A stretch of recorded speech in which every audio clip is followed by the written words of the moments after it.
L'été est là, et avec la belle saison arrivent parfois des avaries, comme l'infiltration d'eau dans la maison ou encore ailleurs. Pour tous travaux de nettoyage, faites appel à ProNet, groupe urgence sinistre, communément appelé GUS.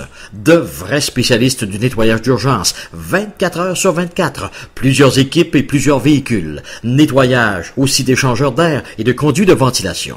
Pour nous rejoindre, c'est le 418-679-4178. GUS vous invite à participer en très grand nombre aux régates de Saint-Félicien. Quand vous voulez vous payer une bonne bouffe, le restaurant Midas est l'endroit rêvé. Les hot dogs, la pizza qui font le délice de tous. Le restaurant Midas est l'endroit préféré des camionneurs et qui offre des menus familiales pour tous les budgets. Service rapide et livraison à domicile. Le restaurant Midas au 1084 route Saint-Soleil-Neuf à Saint-Félicien au numéro de téléphone 88 679 0900. Tout le personnel et la direction du restaurant Midas souhaitent franc succès aux organisateurs des régates de Saint-Félicien et invitent la population à participer en grand nombre aux activités. C'est l'Omnium britannique qui débutait aujourd'hui en Angleterre à une semaine de l'ouverture des Jeux de Londres. Et on devait lui parler demain, mais là, sauf l'abondance de collaborateurs, on va lui parler aujourd'hui. C'est notre ami Charles Ouellet. Salut Charles! Salut Danny! Charles, ce qu'on peut dire, c'est que l'Angleterre vit vraiment là, à l'aube du sport. Il y a 2 semaines, c'était le Grand Prix de F1. Là, c'est l'Omnium britannique. La semaine prochaine, c'est les Jeux de Londres. Donc, il y a beaucoup de sport en Angleterre. Là. En tout cas, si le vieil adage qui dit que le sport, c'est la santé, les Anglais, on va dire, les Britanniques, ils doivent être en santé pas à peu près, parce qu'effectivement, il y a beaucoup de sport. Quand on regarde, évidemment, le tournoi là, qui se déroule présentement en Angleterre, le tournoi de golf, c'est un tournoi qui est important parce que ça réunit, bien sûr, les meilleurs golfeurs. Il y en a à peu près de toute la planète qui sont là. Il y en a de l'Australie, il y en a de l'Afrique, il y en a un petit peu partout, même du Japon. Et ce sont les meilleurs golfeurs qui sont là. Évidemment, les têtes d'affiche que nous, on connaît ici en Amérique sont là également. Moi, je dirais même la plupart, on pourra pas tous les nommer et donner à peu près tous les résultats de ces gars-là, mais il en demeure pas moins que l'Omnium britannique, qui est un omnium extrêmement important. Normalement, ça se joue sur différents terrains. L'an passé, on était du côté de l'Écosse. Cette année, on joue sur le terrain que l'on appelle le Royal Leighton St. Anne's. Ouais. C'est dans le secteur c'est dans le nord-ouest de l'Angleterre. C'est tout près de Liverpool. Okay. C'est un terrain qui est pas tout à fait facile à jouer. C'est un terrain qui, effectivement, est difficile à jouer, puis là, on s'en aperçoit. Mais ce qui est drôle, là, c'est que les golfeurs trouvent que ça manque de vent aujourd'hui. C'est meilleur quand ils ventent là-bas parce que la balle voyage mieux. Je trouve ça bizarre parce que moi, il me semble que le vent n'avantage pas, mais en tout cas, j'ai écouté des commentaires là-dessus. Et puis, ça manque de vent. Et ils ont eu également de la pluie, ce qui est pas venu aider là-dessus, parce que depuis à peu près 5 ou 6 jours, il a plu énormément. Les trappes de sable, on a été obligé de les, de les aspirer parce qu'il y avait tellement d'eau dans les trappes de sable. Puis eux autres, les trappes de sable sur le terrain, c'est pas comme aux États-Unis, là. C'est pratiquement des cratères. C'est quand le golfeur est dans la trappe, tu le vois pratiquement plus. Puis lui, il sait même pas où est-ce qu'il va claquer sa balle. Alors, c'est une mentalité qui est totalement différente.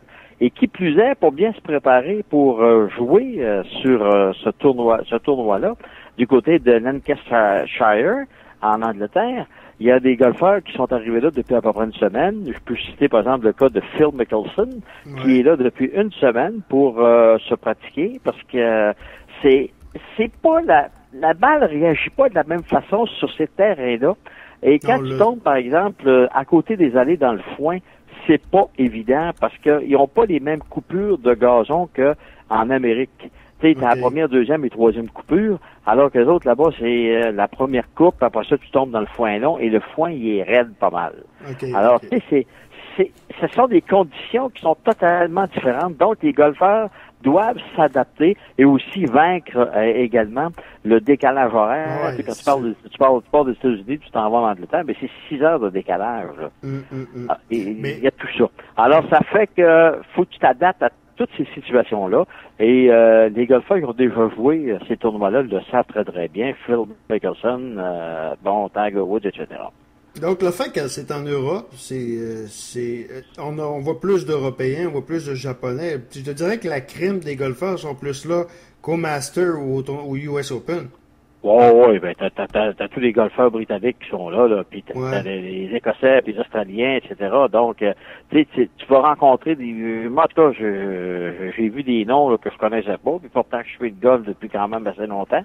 J'ai vu beaucoup de noms que je connaissais pas. Je les ai même pas notés parce que c'est pas des gens que je connais beaucoup, puis c'est pas des gars qui ont performé de façon remarquable. J'ai tenu compte, évidemment, des golfeurs qu'on connaît plus, puis qui nous ont quand même donné des bonnes performances. Au moment où on se parle, celui qui est en tête, c'est un Australien, c'est Adam Scott. Mais on le connaît très bien parce que il vient jouer souvent aux États-Unis. Il a terminé avec un -6. Il est à 64. Il est à 64 présentement. Il est en tête à l'heure actuelle. Il est suivi de Zach Johnson à 65, Paul Lawrie qui est à 65 également, Tiger Woods qui est à 67 est à -3, Bubba Watson qui est à 67 aussi, Ernie Els qui est de l'Afrique du Nord, qui lui est à 67 également, ainsi que Green McDowell qui est un Irlandais qui est à 67, Rory McIlroy qui lui est à McIlroy qui est à 67 aussi, mais lui, il est allé chercher un point sur le 18e. Son trajet aujourd'hui a mal commencé. Il a accumulé sur quelques trous, là, il y a eu de la difficulté. Faut dire que le terrain, c'est un terrain normal 70, 34 sur l'allée, 36 sur le retour, et qu'il n'y a que deux allées par 5 là-dessus. Okay. Le reste, c'est des par 4 de différentes longueurs et des par 3, des petits par 3. Alors, il y a deux allées par 5. Sur l'allée le premier 9, c'est le trou numéro 7. Et sur le deuxième 9, je pense que c'est le trou numéro 15, à moins que je me trompe. Alors, c'est ça. Et ce qui m'a étonné également, parce qu'il est supposé avoir pris sa retraite, mais il joue au tournoi britannique, c'est Tom Watson, qui a ramené une carte de 71, c'est-à-dire un +2. Mais il va falloir qu'il fasse un petit peu mieux, parce que demain, la coupure va se faire. Et on prétend que la coupure devrait se faire aux alentours de 142. Ça veut dire que si tu accumules un autre 71, t'as 142, donc tu passes en coupure à ce moment-là. Alors, écoute, je pense que les joueurs doivent donc se reprendre en main et puis y aller de bonne façon. Les trios, je vais te dire, les trios là qui sont partis en premier ce matin pour l'Omnium britannique, on a jumelé Tiger Woods avec Justin Rose et Sergio Garcia. Alors ça, ce sont 3 joueurs qui sont des joueurs qui performent bien. Mais c'est drôle parce que Justin Rose n'a pas fait une performance à tout casser. Le deuxième trio aura été Luke Donald, qui est un Britannique, qui est le champion mondial. Il était jumelé à Phil Mickelson, qui en a arraché le fil aujourd'hui. Ça n'a pas de bon sens. Et Jeff Ogilvy. Phil Mickelson, je ne sais pas ce qui s'est passé dans son cas, c'est qu'à tout bout de champ, il était dans le foin long. Et 2 fois pendant son parcours, il a été obligé de claquer sur des balles qu'il ne voyait pas. Parce que sa balle était enfouie dans le foin long. Il ne la voyait pas, donc il était obligé de frapper à l'aveuglette. Mais il s'en est quand même bien sorti.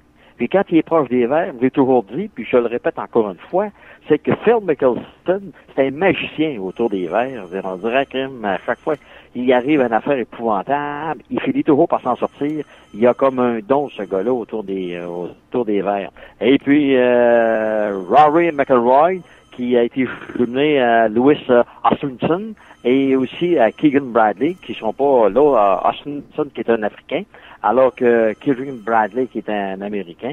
Donc c'était des bons trios, des trios quand même très bien balancés.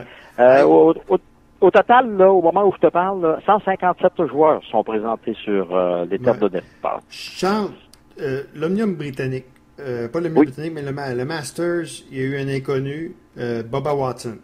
Le tournoi des maîtres, il y a eu un autre inconnu, pour les néophytes ou les débutants, Webb Simpson. Est-ce que le Master pourrait voir un autre, pas le Master, mais le tournoi des Britanniques pourrait voir un autre inconnu sur Philippe et gagner? Non, pas cette fois-ci. Non? Non. Ceux qui sont pressentis, là, on a mis de l'argent. Je dis pas qu'on a mis de l'argent, mais il y a Tiger Woods, sur qui on fonde beaucoup d'espoir. Et puis on fonde beaucoup d'espoir également sur Luke Donald, qui est le champion mondial de golf. C'est sur ces deux-là là, qui sont dans la mire pour gagner. Mais ça, t'as beau faire des prédictions, c'est quand le dernier coup est fait sur le 18e, à la fin du tournoi, qu'on sait qui c'est qui est champion. Okay. C'est ça. Mais présentement, là, on parle de Tiger Woods, qui a très bien joué d'ailleurs, Tiger, qui a expérimenté des nouvelles choses au tournoi, comme par exemple un coup retenu. Ça, il faut le voir, là. Je vous en parle, moi, là, au téléphone comme ça, là. Mais il faut le voir absolument. Et puis, ça a donné des bons résultats. Puis, il y a Phil Mickelson également, qui expérimente des nouveaux coups et qui a réussi quand même des choses intéressantes, malgré le fait qu'il est allé se promener dans l'herbe longue. Il a réussi quand même des choses intéressantes parce que il a comme un peu, il s'est recyclé un peu dans son golf. Okay. Alors, il expérimente des choses nouvelles, là.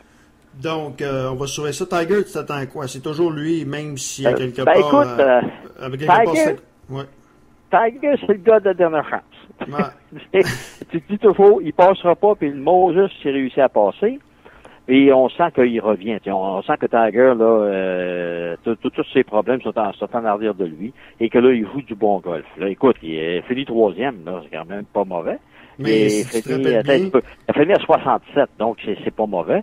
Il est à 3 coups du meneur qui est Adam Scott, qui est à 64. Tu sais, ça va quand même assez bien. Puis 3 coups pour Tiger Woods, c'est pas la mer à boire.